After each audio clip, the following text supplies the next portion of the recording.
तो हमने स्टार्ट करा था फर्मेंटेशन, और फर्मेंटेशन के लास्ट लेक्चर में हमने फर्मेंटेशन की डेफिनेशन, फर्मेंटेशन के इंडस्ट्रियल यूज और फर्मेंटेशन के टाइप्स को डिटेल स्टडी करा था, जैसे कि continuous fermentation, batch fermentation, fed batch fermentation, aerobic fermentation, anaerobic fermentation, ethanol fermentation. कई तरह के फर्मेंटेशन हमने देखे थे। फर्मेंटेशन की डेफिनेशन, फर्मेंटेशन क्यों यूज ले रहे हैं, फर्मेंटेशन से हम क्या प्रोडक्शन कर रहे हैं, ये सब हमने लास्ट लेक्चर में स्टार्ट करा था।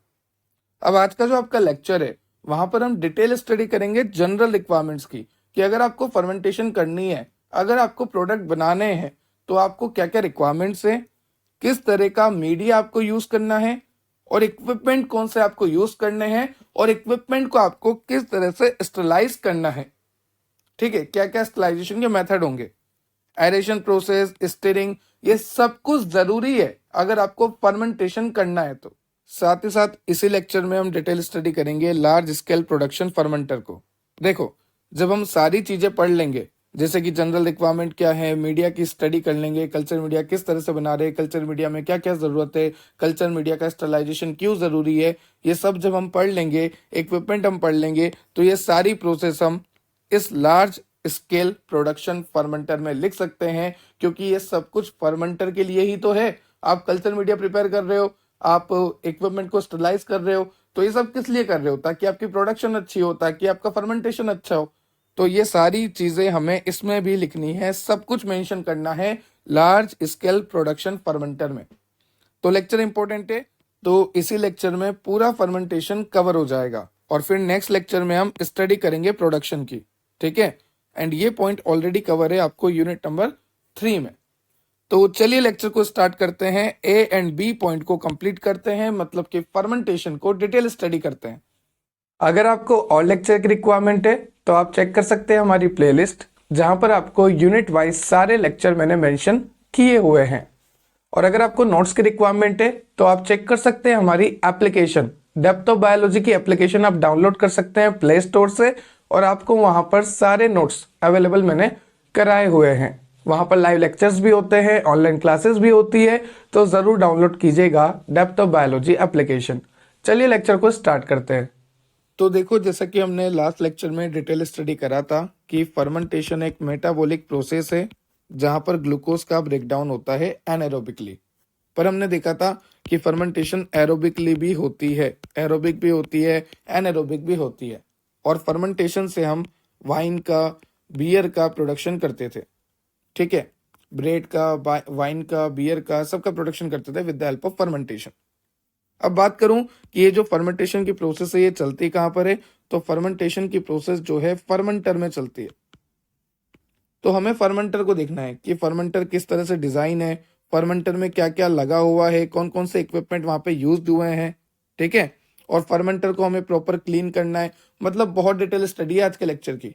सबसे पहले तो हमें ये देखना है कि फर्मेंटर में क्या क्या लगा हुआ है, उन सब के बारे में स्टडी करनी है। फिर फर्मेंटर में हमें क्या रखना होता है, कल्चर मीडिया, क्योंकि कल्चर मीडिया वो है जहां पर हमारा बैक्टीरिया और ईस्ट जो है ग्रो करेगा। इन्हीं को ग्रो करा के हमें हमारे प्रोडक्ट की फॉर्मेशन करनी है, प्रोडक्शन करना है। तो यहां पर हम क्या ग्रो कराएंगे, बैक्टीरिया ग्रो कराएंगे, ईस्ट ग्रो कराएंगे। ठीक है, तो फर्मेंटर में काम चलेगा, और फर्मेंटर में काम चलने के बाद बैक्टीरिया और ईस्ट को हम ग्रो कराने के बाद वहां से जो वाइन फॉर्मेशन होगा, जो भी हमारा प्रोडक्ट फॉर्मेशन होगा, उसको एक्सट्रैक्ट आउट करेंगे। ठीक है सर, हमें यहाँ तक क्लियर हो गया कि फर्मेंटेशन एक मेटाबॉलिक प्रोसेस है। फर्मेंटेशन एरोबिकली भी होती है, एनारोबिकली भी होती है। फर्मेंटेशन में हम फर्मेंटर का यूज करते हैं, और फर्मेंटर में कई तरह के इक्विपमेंट है जो हमें पढ़ने हैं। साथ ही साथ फर्मेंटर में हमने कल्चर मीडिया को प्लेस करना होता है। ठीक है, अब देखो वन बाय वन सारे पॉइंट्स मैंने यहाँ पर कवर करे हुए हैं। जनरल रिक्वायरमेंट में सबसे पहले आपके पास आता है वाटर। देखो, वाटर की सप्लाई प्रॉपर होनी चाहिए, वाटर की क्वालिटी प्रॉपर होनी चाहिए, और वाटर होना चाहिए। अगर आपको माइक्रो ऑर्गेनिज्म को ग्रो कराना है, माइक्रो ऑर्गेनिज्म जैसे बैक्टीरिया को ग्रो कराना है, ईस्ट को ग्रो कराना है, इनको ग्रो कराना जरूरी है, क्योंकि इनको ग्रो कराने से ही हम प्रोडक्शन कर पाएंगे हमारे प्रोडक्ट की। जो भी हम बनाना चाहते हैं, वाइन बनाना चाहते हैं, बियर बनाना चाहते हैं, ब्रेड बनाना चाहते हैं, तो हम प्रोडक्शन कर सकते हैं आसानी से। तो वाटर इज एसेंशियल, जल तो जरूरी है। माइक्रो ऑर्गेनिज्म की ग्रोथ करानी है, या फिर आप बोल लीजिए बैक्टीरिया की ग्रोथ करानी है, या फिर आप बोल लीजिए ईस्ट की ग्रोथ करानी है तो वाटर जरूरी है, अच्छी क्वालिटी का पानी जरूरी है और प्रॉपर सप्लाई भी होनी चाहिए। पानी चाहिए, अच्छी क्वालिटी का चाहिए और प्रॉपर सप्लाई ऑफ वाटर भी चाहिए। ठीक है।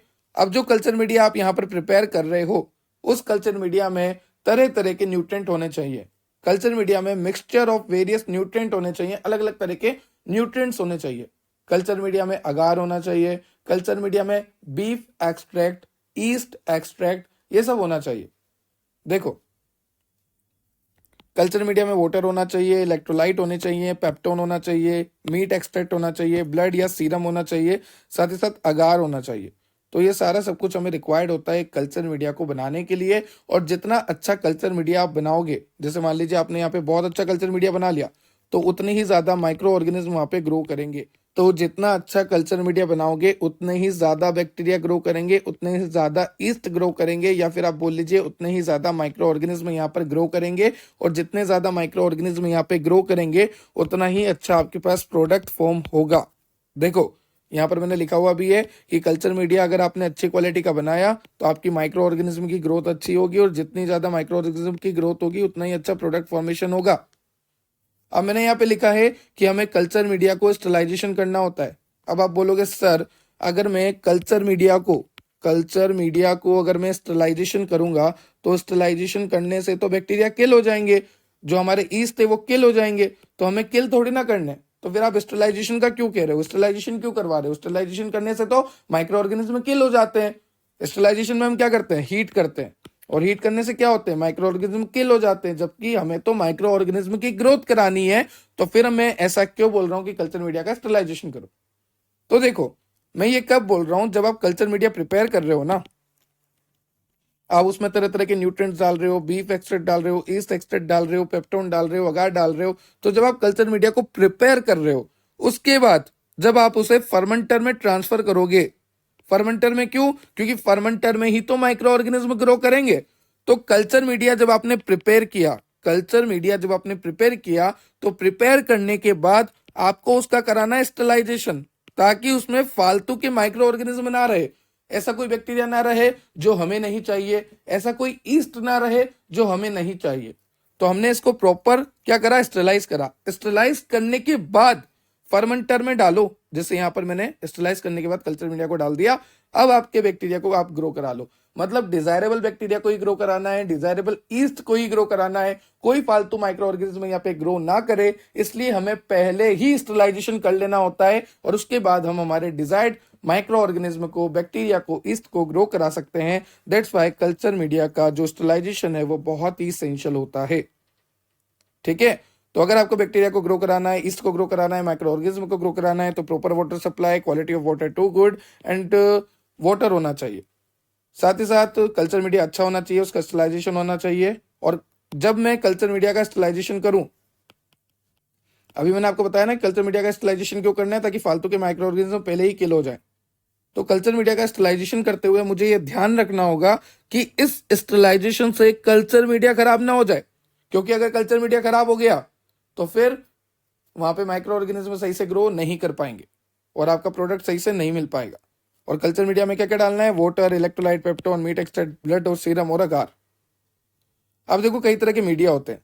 अगर मैं फिजिकल स्टेट पे देखूं तो कल्चर मीडिया होते हैं solid media, semi solid media और लिक्विड मीडिया, तीन तरह से फिजिकल स्टेट पे, सॉलिड, सेमी सॉलिड, लिक्विड। अगर मैं ऑक्सीजन के बेसिस पे देखूं तो एरोबिक, एनएरोबिक। अगर ऑक्सीजन हुआ तो एरोबिक, ऑक्सीजन नहीं हुआ तो एनएरोबिक। अगर मैं न्यूट्रिशनल फैक्टर के बेसिस पे देखूं तो न्यूट्रिशनल फैक्टर के बेसिस पे एक होता है सिंपल मीडिया, एक होता है कॉम्प्लेक्स मीडिया, एक होता है synthetic media. Simple, complex, synthetic. ठीक है। नेक्स्ट है आपका स्टडी ऑफ इक्विपमेंट। फर्मेंटर एक ऐसा अपरेटस है जहां पर आपको माइक्रो ऑर्गेनिज्म को ग्रो कराना होता है। मैंने आपको पहले ही बोला कि फर्मेंटर में आपको माइक्रो ऑर्गेनिज्म को ग्रो कराना है, जैसे कि आपका डिजायर्ड बैक्टीरिया, डिजायर्ड आपका ईस्ट जो है आपने ग्रो करा लिया, और ग्रो कराने के बाद आपको वहां से उनसे प्रोडक्ट मिलेगा। Fermenter are used in large scale fermentation. ठीक है। फर्मेंटर को हम कहाँ यूज करते हैं, जहां हमें फर्मेंटेशन अच्छा चाहिए, साथ ही साथ एंटीबायोटिक्स का प्रोडक्शन करना हो, हार्मोन्स का प्रोडक्शन करना हो, तो हम फर्मेंटर का यूज लेते हैं, फर्मेंटेशन की प्रोसेस कराते हैं।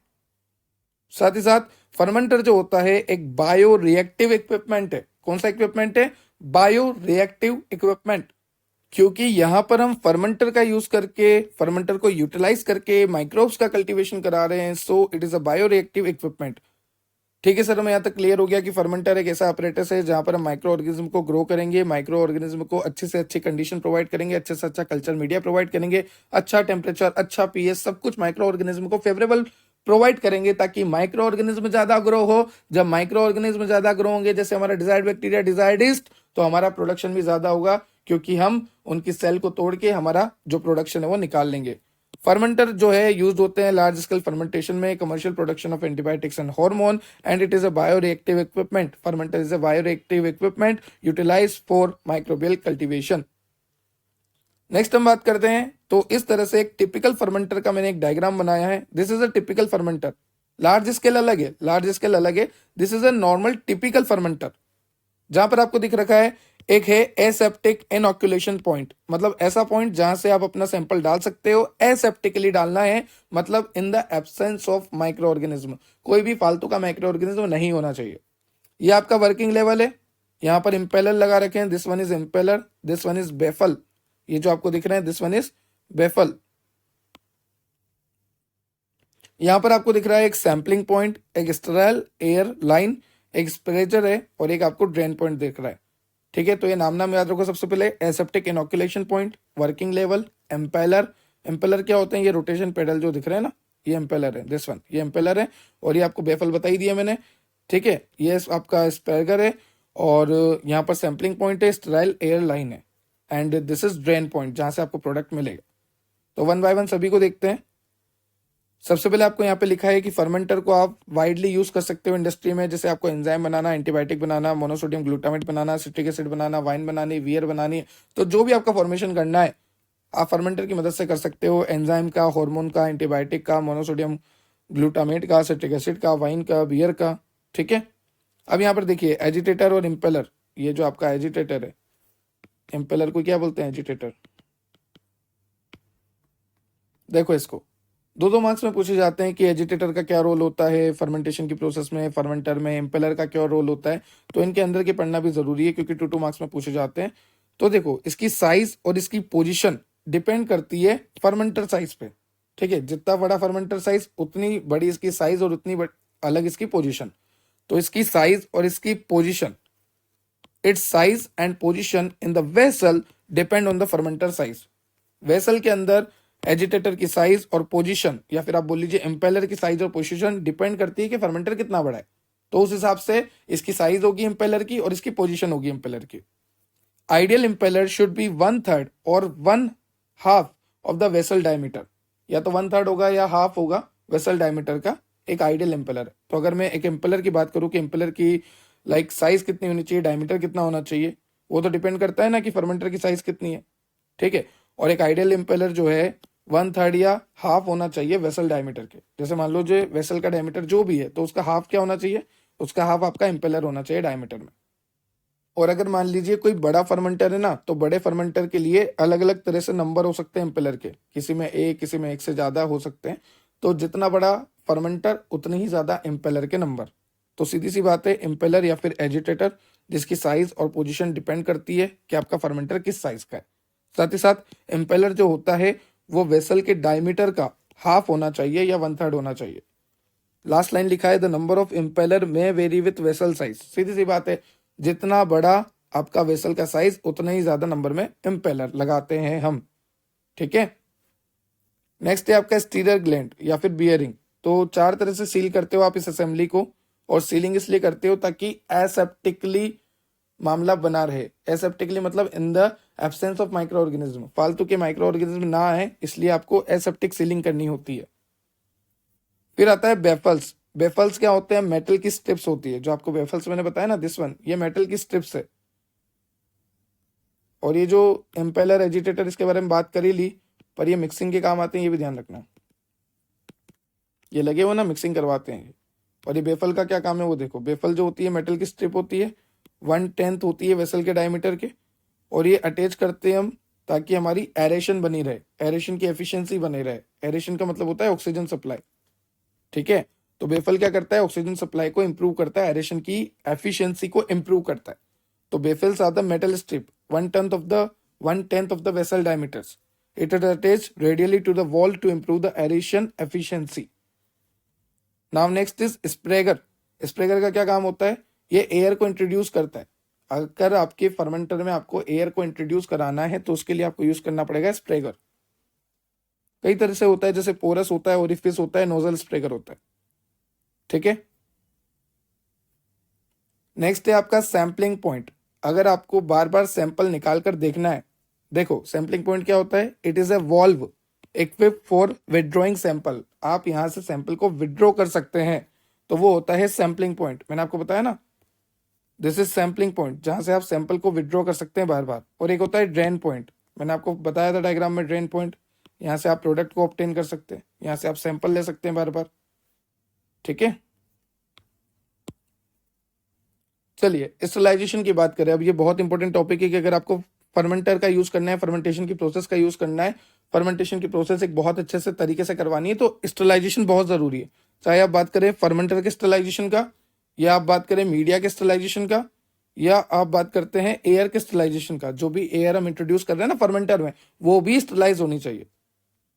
देखो, जो आपका फर्मेंटर है वो एक वेल इक्विप्ड होना चाहिए, वहां पर किसी भी तरह का कोई गड्ढा वगैरह नहीं होना चाहिए, कोई लाइक मोल्डिंग उसमें नहीं होनी चाहिए, एकदम प्रॉपर होना चाहिए, एकदम एकदम प्रॉपर। देखो इस तरह से, ये एकदम प्रॉपर हो गया ना, एकदम प्रॉपर होना चाहिए। इस तरह से नहीं होना चाहिए, इस तरह से बिल्कुल नहीं, एकदम प्रॉपर होना चाहिए।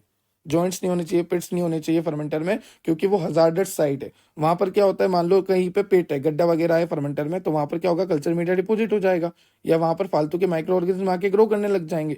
तो ध्यान रखना है कि आपके फर्मेंटर में पिट्स वगैरह नहीं होने चाहिए, क्योंकि अगर वहां पर पिट्स वगैरह हुए तो वो एक हजार्डस साइट है, जहां पर न्यूट्रिएंट इकट्ठा हो सकता है, माइक्रो ऑर्गेनिज्म एक्यूमुलेट हो सकते हैं और कंटामिनेशन कर सकते हैं आपकी पूरी प्रोसेस में। तो फर्मेंटर को स्टेलाइज करने के लिए आपको स्टीम पास करानी होगी 15 psig 20 मिनट तक। फर्मेंटर तब स्टेलाइज होगा जब आप हीट पास कराओगे, स्टीम पास कराओगे 15 psig 20 मिनट तक। जितने भी एंट्री पॉइंट है, जितने भी एग्जिट पॉइंट है फर्मेंटर के, वो सारे स्टेलाइज होने चाहिए। एकदम स्टेलाइज करेंगे, एकदम फ्री फ्रॉम माइक्रो ऑर्गेनिज्म करेंगे। स्टेलाइजेशन बहुत ज्यादा जरूरी है। आफ्टर स्टेलाइजेशन, जब हमने जैसे मान लीजिए फर्मेंटर है, इस फर्मेंटर को पूरी तरह से हमने स्टेलाइज कर लिया, बहुत अच्छी तरह से मैंने इस फर्मेंटर को स्टेलाइज कर लिया। तो फर्मेंटर को स्टेलाइज करने के बाद मुझे वहां पर एक स्टेलाइज एयर छोड़नी है, ताकि वो पूरी ही तरह से स्टेलाइज हो जाए। After sterilisation the fermenter should be flushed with sterile air under positive pressure. ठीक है, तो स्टेलाइजेशन बहुत जरूरी है। देखा ना फर्मेंटर का कितने अच्छे से करा हमने। उसके बाद मीडियम जो हम इंट्रोड्यूस करते हैं, जो भी कल्चर मीडिया आपने बनाया और कल्चर मीडिया को आप डालने वाले हो फर्मेंटर में, तो एसेप्टिकली डालो, मैंने आपको पहले ही बता दिया। मीडिया की बात करें, मीडिया जो है बहुत अच्छा बनना चाहिए ताकि माइक्रो ऑर्गेनिज्म की ग्रोथ हो। मीडिया को आपको प्रॉपर स्टेलाइजेशन करना है, पर स्टेलाइजेशन के दौरान आपको ये ध्यान रखना है कि मीडिया आपका खराब ना हो। अगर आपका मीडिया खराब हो जाता है तो मतलब है कि उसकी पीएच चेंज होना, या फिर डिग्रेड और destroy the desired fermentation product. जो आपका डिजायर्ड फर्मेंटेशन प्रोडक्ट है वो डिग्रेड हो गया, डिस्ट्रॉय हो जाएगा।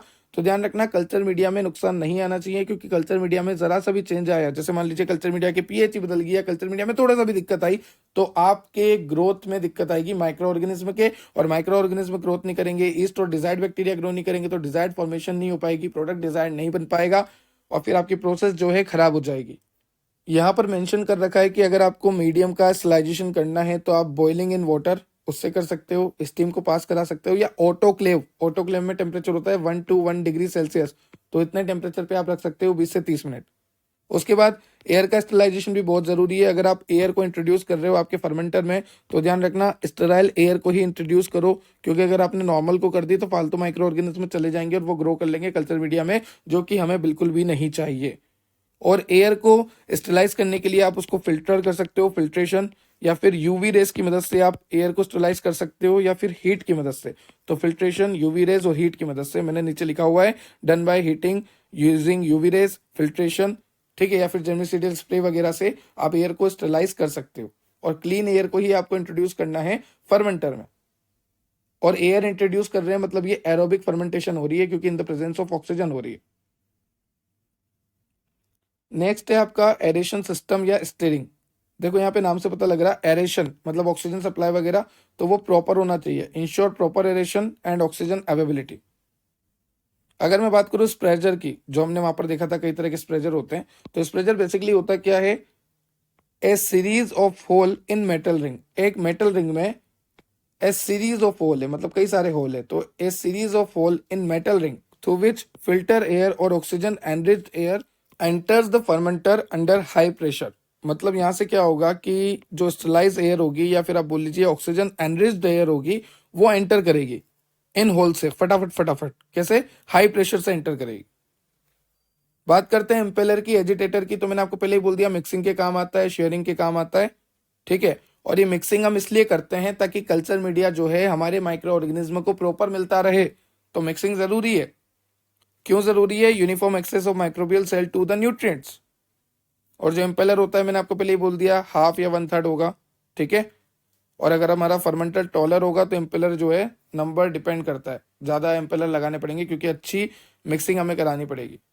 अच्छी मिक्सिंग से क्या होगा, अच्छे माइक्रो ऑर्गेनिज्म ग्रो करेंगे ज्यादा से ज्यादा। मतलब अब लार्ज स्केल देख लो आप, जो भी मैंने आपको अभी तक बताया ना कि culture media, fermenter sterilised, air sterilised, और जितनी भी नॉलेज अभी तक हमने ली है वो सारी इसमें लिखोगे आप, सारी एज इट इज।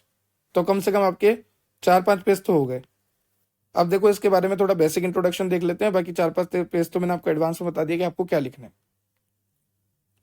अगर मैं बात करूं large scale production fermenter design की, तो यहां पर आपको देखने को मिलेगा कि ये बना होता है स्टेनलेस स्टील का, साथ ही साथ ये लार्ज सिलेंड्रिकल है, मतलब सिलेंड्रिकल स्ट्रक्चर है, लार्ज स्ट्रक्चर है और क्लोज होता है टॉप से।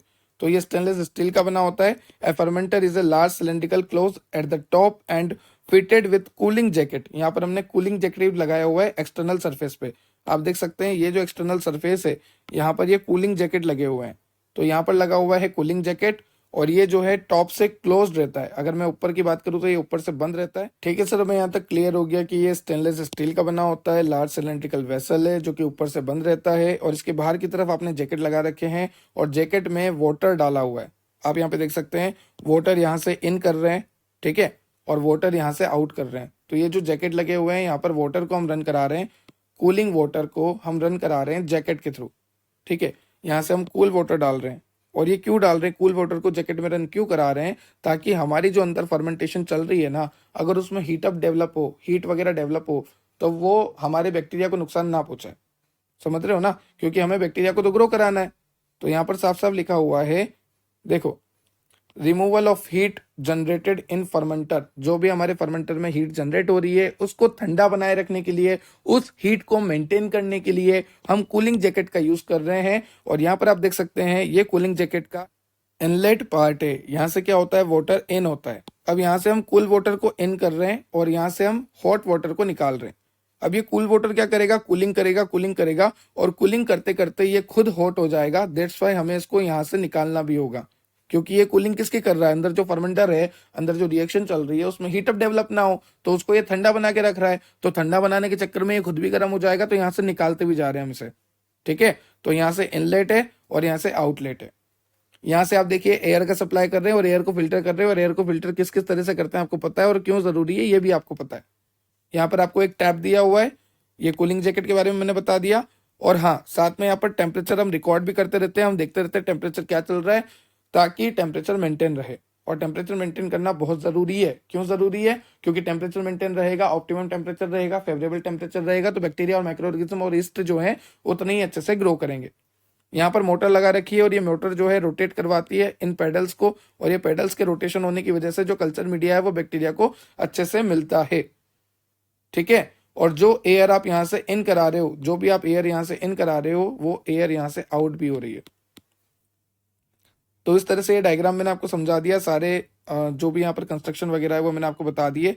वैसे भी आपको डायग्राम की तो आदत हो गई होगी, क्योंकि फार्मास्यूटिकल इंजीनियरिंग 3rd सेमेस्टर जब आपने पढ़ा था तो वहां पर इतने डायग्राम पढ़े थे, डिस्टिलेशन, फिल्ट्रेशन, हीट ट्रांसफर, ठीक है, कई तरह के डायग्राम पढ़े थे, साइज रिडक्शन में, साइज सेपरेशन में। तो ये तो छोटा मोटा डायग्राम उसके आगे। और यहाँ पर तो क्या है, देखो, कूलिंग जैकेट है, टेम्परेचर रिकॉर्डर है, यहाँ से वाटर इन हो रहा है, यहाँ से वाटर आउट हो रहा है, ये पेडल व्हील है जो कि रोटेट करेंगे with the help of motor, यहाँ से एयर आउट हो रही, यहाँ से एयर इन हो रही। बात खत्म, खत्म हो गया पूरी। बाकी सारी चीजें तो वही लिखनी है आपको जो मैंने आपको बता दी, कल्चर मीडिया कैसे प्रिपेयर करना है, और यहाँ पे सब कुछ वही। और ये भी मैंने आपको बता दिया कि एजिटेटर का क्या यूज होता है, इम्पेलर का क्या यूज होता है, क्यों हम यूज लेते हैं, सब कुछ आपको पहले ही बता रखा है।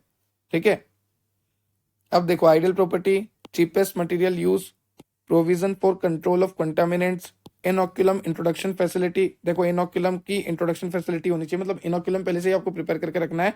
इनोक्यूलम मैंने आपको 2 लेक्चर से समझाया रखा है, ठीक है, लास्ट लेक्चर में भी बताया था। और ईज ऑफ मैनिपुलेशन, मतलब एक फर्मेंटर ऐसा होना चाहिए जो आपकी ग्रोथ करवा दे ईस्ट की अच्छे से अच्छे, और मतलब ज्यादा उसकी डिमांड ना हो। अगर आपको कोई बंदा मिले और उसकी डिमांड कम हो और आपका काम ज्यादा करे तो आपके लिए वो अच्छा बंदा है।